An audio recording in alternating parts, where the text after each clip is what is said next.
Hey guys, how's it going? All right, it's been a minute, right? As the Americans would say.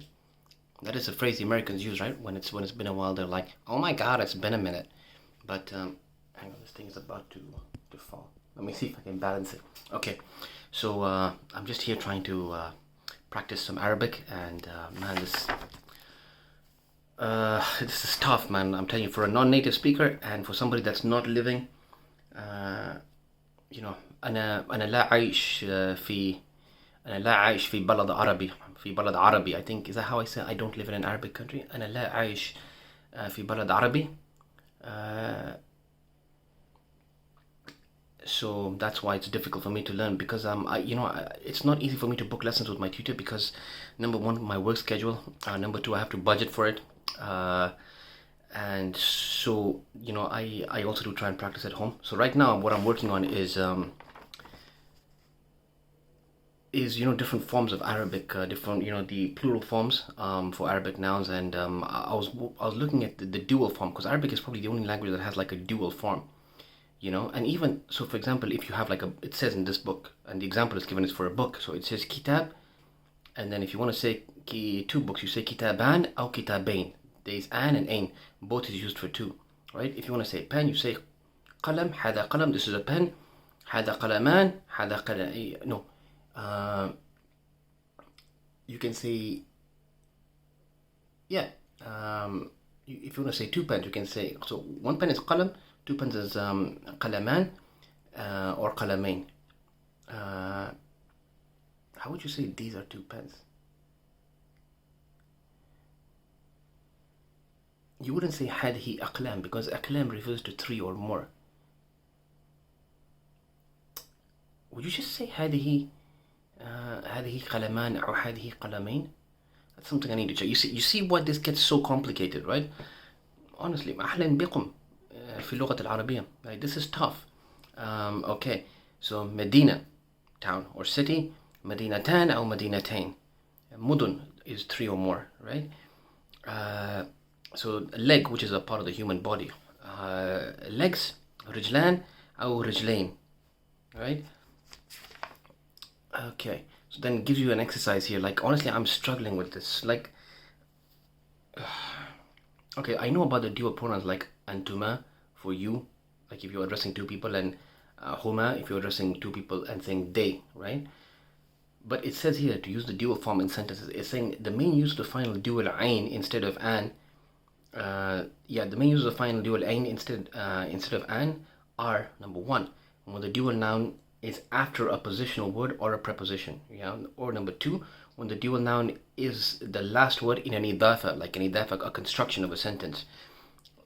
Oh, trust me, this gets more complicated, right? Or number three, when the dual noun is the object of a verb. So it gives examples here, huma safiran, huma safiran. It's not safiran because there's no alif after the fa. It's huma safiran, yeah, alif wa noon, and the translation for that is, they are the two ambassadors, right? Now, if it's more than two ambassadors, you would say huma sufra, right, for ambassadors. If you want to say I'm in front of the two houses, it says ana amam al baytain, not baytan, right? Ana amam al baytain. Now, the reason it says in front it's baytain is because one of the criteria here for using ain instead of an is when the dual noun is after a positional word or a preposition. So amama is a positional word, right, in front. Ana amam al baytain. Okay, then the other example it's got here is my sister bought two books from the market. Okay, اشترت أختي كتابين من السوق. So I don't know, why is this كتابين? Is it because when the dual noun, okay, so the dual noun is kitabain, is the object of a verb, and the verb is to buy, isn't it? So she purchased. اشتريت أختي كتابين من السوق. I think that's why. All right. So then there's the next sentence. Again, this is giving the example of an and ain, to the dual form. Okay, so for plurals in Arabic, yeah. So then it says هذا مكتب المهندسين. Sorry, muhandisain. Now this really threw me, okay, because normally when you want to say engineers, you would say muhandisin. And if you want to say muhandisin, you would have the sin, ya, and nun, muhandisin. But because this is muhandisain, because it's a dual form, it's a dual form for engineers. There's a fatha after on top of the sa, right? And presumably there would be a sukun above the ya. So هذا مكتب المهندسين. But this is because they have the harakat in the book, if as in the science, you know, telling you how to pronounce. If there was no harakat, I'd be stuffed right now. So هذا مكتب المهندسين. I don't know why this one is muhandisain. I think it's because of the preposition. Okay. So أين بنتها, right? أين بنتها. Where are her two daughters? See, if this was just somebody asking a question saying, where are her daughters? It would be أين.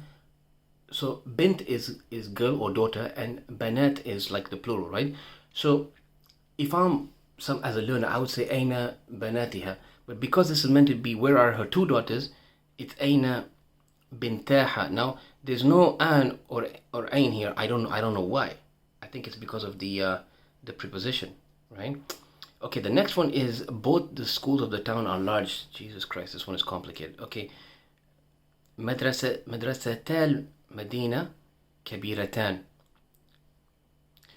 And then it says, notice that when the dual is the first word in an idafa, as in the construction of a sentence, or has a possessive ending, it loses the final noon. So madrasata, right? That's where the noon comes out. Otherwise, it should have been madrasatan. But it's saying because the dual form is the first word in an idafa, it loses the noon, the final noon. So it says madrasatal madinata kabiratan. Oh, this is complicated. Trust me, this is complicated. See, this is why sometimes I get frustrated, you know. أنا متعب, you know. أنا متعب من هذه اللغة. No, I'm not. أنا والله أنا أحب هذه اللغة لكنها صعبة جدا. You know, I love this language, but you know, it's difficult. متعب means tired, you know. You like sometimes if you're tired or fed up or something, you say أنا متعب. خلاص يعني خلاص, you know. لا أريدها, you know, I don't want it, you know. That's if it's feminine, yeah. So if a girl is giving you a headache, you'd be like خلاص لا أريدها, you know. Or you can say والله أريدها, you know. If you want to say my heart is with her, you can say قلبي معها, yeah. If you want to say I will love you always, I don't know why this is getting romantic, but hey. You can say سوف أحبك دائما. Alright. Anyway, I just wanted to upload this video and show you my ongoing struggles in trying to acquire these in trying to acquire proficiency in the Arabic language. I hope you guys are also working on something that you guys desperately want to work on and that you're making progress. Remember, progress, not perfection, right? So we're all trying to get somewhere. Anyway, Assalamu alaikum.